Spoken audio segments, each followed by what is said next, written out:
Hello. Today General Hospital will reveal when Sasha suddenly went into labor right there on the courtroom floor, just moments after she had blurted out that Michael was the father of her unborn child. The entire atmosphere shifted in an instant. The tense, combative energy that had filled the room was immediately swallowed by chaos, awe, and raw human vulnerability. All eyes turned toward her as her body gave in to the natural force of childbirth, and yet, amid legal warfare, betrayal, and emotionally charged testimonies, something astonishing occurred. A child was about to enter the world right there, in the middle of a custody battle that had already torn lives apart. It was Willow, Michael's ex-wife, who stepped forward without hesitation. Her reaction was not one born of rivalry or bitterness, but of instinct, compassion, and the unspoken knowledge that what was happening transcended grudges and broken promises. Kneeling beside Sasha, Willow took control with a surprising calmness, guiding the panicking mother through each contraction, coaching her with firm yet gentle instructions. Judges, lawyers, bailiffs, and spectators stood frozen, helpless, witnessing a moment more powerful than any verdict or cross-examination. As Sasha screamed through the final push, her hand tightly gripping Michael's, the cry of a newborn pierced the silence and transformed the courtroom into a sanctuary of life. Michael's heart broke wide open as he stared down at the baby girl now resting in Sasha's arms. Tears spilled freely down his cheeks, not from fear, but from overwhelming gratitude and awe. To him, this little girl wasn't just a child, she was a symbol of something pure, untouched by deception or betrayal. In that instant, the noise of lawsuits, custody claims, and fractured loyalties fell away, replaced by something eternal and untouchable, love. He held Sasha's hand tightly and whispered thank you over and over, not just for the child, but for reminding him of what truly mattered. Carly, who had long opposed Michael's decision to protect Sasha and was convinced she was a liability in his fight for Wiley and Amelia, stood quietly near the back of the room. For the first time, her hardened gaze softened. Watching Michael cradle the child with such tenderness made her reconsider her doubts. The sight of her son, so completely captivated by this newborn life, stirred a part of her that had been hardened by years of protecting her family at all costs. Carly didn't say anything, but she no longer needed to. The expression on her face betrayed the truth. This child had given Michael something he hadn't had in a long time, hope. The Corinthos family, so often embroiled in public scandal and private pain, gradually welcomed the baby as though she were always meant to be part of their story. Sonny visited Sasha in the hospital later that evening. Standing over the bassinet, he gently pressed his hand to the baby's forehead and whispered a quiet prayer in Spanish. He didn't need to say it aloud, but the message was clear: in the face of chaos and conflict, family remains the anchor. He walked out of the room not as a mob boss, but as a grandfather, silently accepting this new chapter in Michael's life. Back in the courtroom, Diane seized the opportunity to appeal to the judge's humanity. She argued that Michael's instinctive care for Sasha during such a vulnerable moment demonstrated not only compassion but unwavering paternal strength. In front of an audience that had just witnessed the miracle of birth, her words carried more weight than any legal citation. She described Michael's capacity to nurture, his ability to remain calm under pressure, and his devotion to the children in his life, making the case that he was more than just a competent guardian, he was a devoted father in every sense. Rick, though determined to paint Sasha's revelation as calculated and manipulative, found his momentum stalling in the face of the emotional tidal wave that had overtaken the room. He could no longer rely on cold logic and insinuation. Every glance now turned toward Michael, cradling the baby, whispering reassurances to Sasha, and holding on to this new life as though it were his own salvation. Even Rick's sharpest arguments couldn't deny the sincerity in Michael's eyes. Sasha, meanwhile, looked up at Michael through exhausted tears, clinging to the possibility that maybe, just maybe, her confession and their child might redeem the chaos surrounding them. Willow, standing nearby, had every reason to walk away from the scene. She had been betrayed, blindsided by the reveal that Michael and Sasha had shared an intimate night that resulted in a child.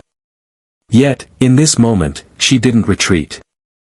Instead, she watched the man she once loved embrace a new life and show the depth of his character in a way that even she couldn't deny. When Diane asked for her thoughts later, Willow simply said that she believed Michael could be a great father.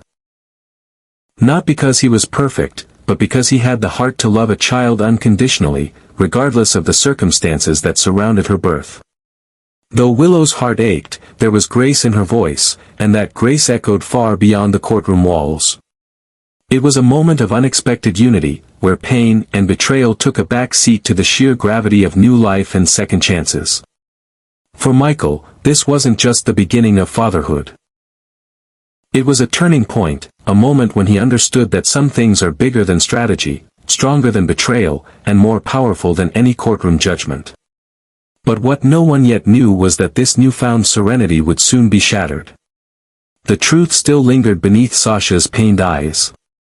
A truth that, when revealed, would not only rewrite everything that had just occurred, but destroy the fragile foundation that had begun to form beneath Michael's feet. For now, though, in that brief, shining moment, Michael believed. And in that belief, he found a reason to fight, to hope, and to rebuild. However, the radiant joy that had briefly illuminated Michael's world was brutally extinguished only days later when Sasha requested to speak with him alone in her hospital room. Still pale and visibly weakened from childbirth, Sasha sat upright in her bed as Michael entered the room with a hopeful expression etched across his face. He came in expecting warmth, maybe even a tender conversation about naming the baby or discussing custody plans, perhaps even a hesitant but hopeful dream of building a new life together, just the three of them. After all, their shared moment in the courtroom had felt real. Sacred. Untouchable. He had fought for her, stood by her when no one else would, risked his reputation, and silenced the voices of doubt, all because he believed she carried his child. And for that fleeting window in time, it felt like they had been gifted something precious, an unexpected family born from chaos. But the moment his eyes met hers, he felt something shift. There was no joy, no warmth. Instead, her gaze trembled with guilt, burdened by a truth too heavy to contain. Her fingers twisted the edge of her hospital blanket nervously as her lips parted, but no sound came at first. Michael's heart skipped. The silence stretched, thick with something unspoken. And then, almost imperceptibly, Sasha's voice broke through, trembling, hesitant, and devastating. She told him the child wasn't his. Michael stood motionless, his mind momentarily rejecting the words. He blinked, as if waiting for her to correct herself, to say it was a misunderstanding, a false alarm. But Sasha pressed on, tears welling in her eyes. She explained that the night at the Brown Dog, which had once seemed like a turning point for them both, had not resulted in conception.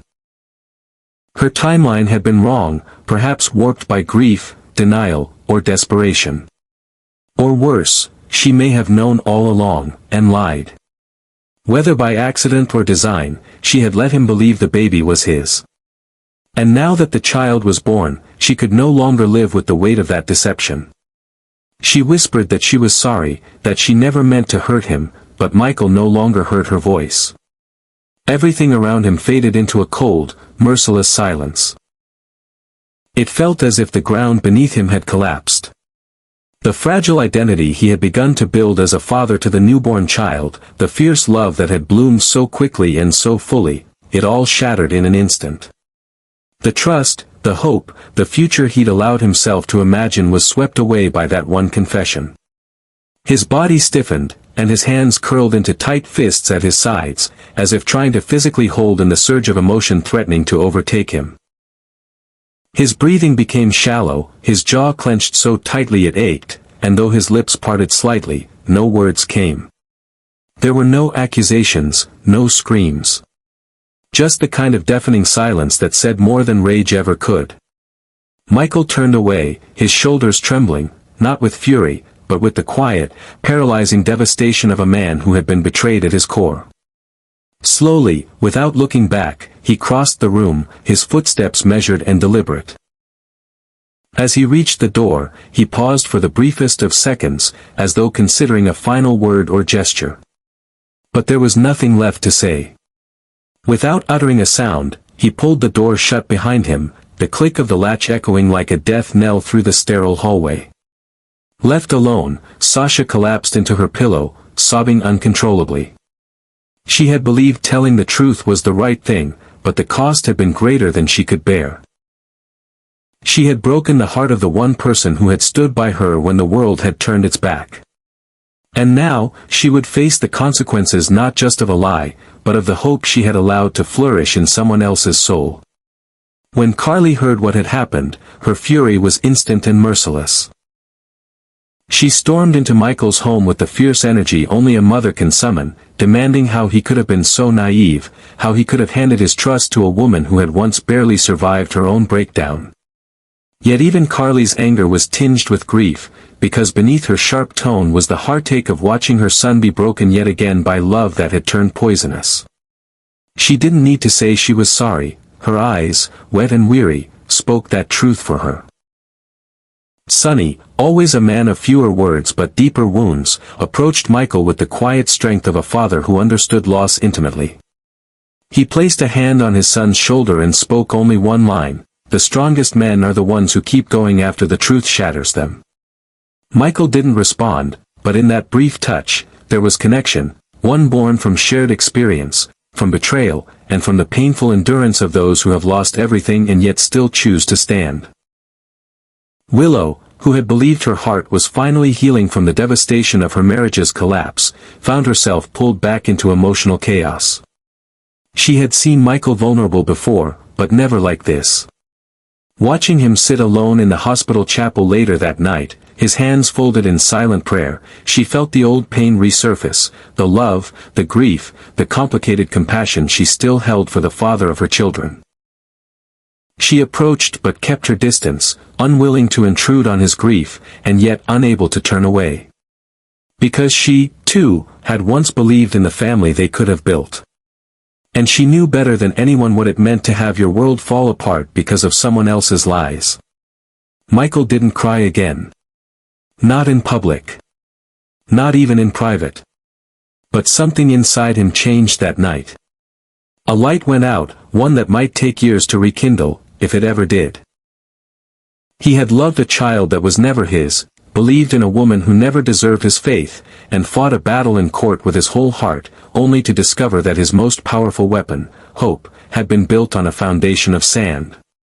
And as he stood alone beneath the fluorescent hospital lights, listening to the distant sounds of a newborn's cry echoing down the corridor, he realized the cruelest part of the lie wasn't losing the baby. It was losing the man he had been for those few fleeting days, the father, the protector, the believer in miracles. That version of Michael Corinthos was gone. And in his place stood someone colder, wiser, and infinitely more guarded. In the aftermath of Sasha's devastating confession, the courtroom, once momentarily softened by the birth of a child, turned cold and unrelenting. Diane, who had skillfully built much of her argument around the emotional narrative of Michael becoming a father again, now found herself cornered. The foundation she had so meticulously crafted was reduced to rubble, and the once powerful image of Michael as a devoted, expanding father figure was no longer admissible as compelling evidence. The very detail that had humanized Michael to the court, eliciting empathy and respect, was now rendered a fabrication, however unintended it may have been. The truth had changed everything. Rick, ever the opportunist, pounced on the shift in momentum. With the poise of a seasoned litigator, he wielded Sasha's deception like a scalpel, slicing through every shred of credibility Michael had left. His cross-examinations dripped with veiled mockery and insinuations of poor judgment, emotional instability, and recklessness. He questioned how someone who had been so easily manipulated by a woman in a vulnerable state could possibly be trusted to raise two young children, especially in a world as fraught and volatile as Port Charles. Every decision Michael had made in defense of Sasha, every moment of public loyalty he had offered, was rebranded as evidence of dangerous naivety. Willow, who had entered this battle already burdened by her own heartbreak, suddenly found herself cast in a sympathetic light. The woman who had once been painted as cold and calculating was now seen as the one with clarity and restraint. Her restraint in court, her composure when confronting Sasha, and even her willingness to assist in the childbirth, despite the betrayal, were all viewed favorably. While Michael unraveled under the weight of shattered illusions, Willow stood resolute, if bruised. And that, in the eyes of the judge and many in the courtroom, made all the difference. Michael, though still deeply connected to Wiley and Amelia, began to be perceived as a man adrift, one whose emotions clouded his judgment, whose decisions were driven more by sentiment than reason. The same passion and loyalty that had once been praised now worked against him. He was painted not as a strong, compassionate father, but as someone dangerously reactive, too willing to dive headfirst into relationships without fully understanding the consequences. The irony was suffocating. Sasha, the very person he had believed would secure his chances of victory, had unwittingly become the architect of his downfall. Questions began swirling around Sasha's motives. Had she been pressured? Manipulated by external forces? Was she a pawn in a larger scheme, perhaps related to debts or blackmail? Or had she simply panicked, told a lie to feel loved and relevant, and then watched helplessly as it spiraled out of control? The courtroom speculated, but no answers came.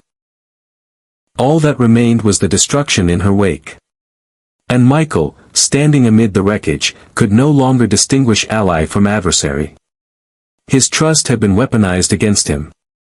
In the days that followed, Michael disappeared from Sasha's orbit completely. He didn't visit her at the hospital. He didn't send a message or return any of hers. Her calls went unanswered, her texts left unread, or ignored altogether.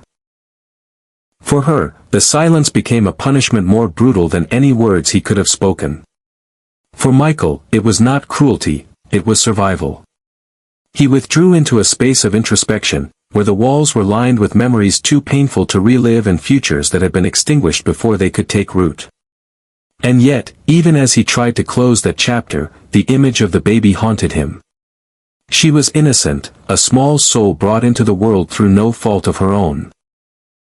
Michael knew she deserved love, safety, and a stable home, free from the burdens of lies and betrayal. Part of him ached to hold her again, to protect her, even if she wasn't biologically his.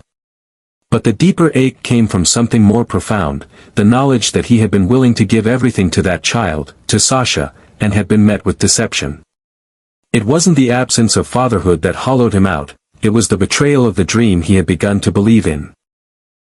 What wounded Michael most wasn't losing a child he'd never truly had, it was losing faith. Faith in Sasha. Faith in the process. Faith in the idea that love, when sincere and unconditional, could withstand the storms of betrayal. He had already been betrayed by Willow and Drew. He had watched their alliance grow behind his back, had heard their lies stack up one by one until trust collapsed entirely. He had stood in courtrooms that manipulated truth like currency and had witnessed the system twist facts into weapons. Through it all, Michael had held on to one thing, his belief that Sasha's child could bring light to the darkness. That belief was now ashes. And so, when Michael returned to the courtroom once again, this time without the emotional armor of new fatherhood or the righteous fire of romantic loyalty, he walked in a changed man. His posture was straighter, but his eyes were harder. The compassion was still there, but buried deeper beneath layers of disappointment and sharpened awareness. Gone was the man who had once stood at Sasha's side with a heart full of hope. In his place stood a man reforged by betrayal, braced against the next blow, and determined never again to let love blind him to reality. The proceedings resumed. Wiley and Amelia's futures still hung in the balance. The judge, now more skeptical of Michael's discernment, scrutinized his every move. But Michael no longer pleaded with passion or wept with conviction. He spoke plainly, deliberately. He no longer relied on emotional leverage, he relied on facts, on history, on his proven track record as a father. And though he still loved his children with everything he had, the warmth that had once accompanied his fight was now replaced by cold focus. No more illusions. No more gambles. Michael Corinthos had learned the hardest lesson of all. That love, no matter how deep or sincere, cannot survive without truth. That betrayal, once seeded, grows roots that choke every good intention. And that sometimes, the greatest loss is not the child you never fathered, but the part of yourself that believed love could save you.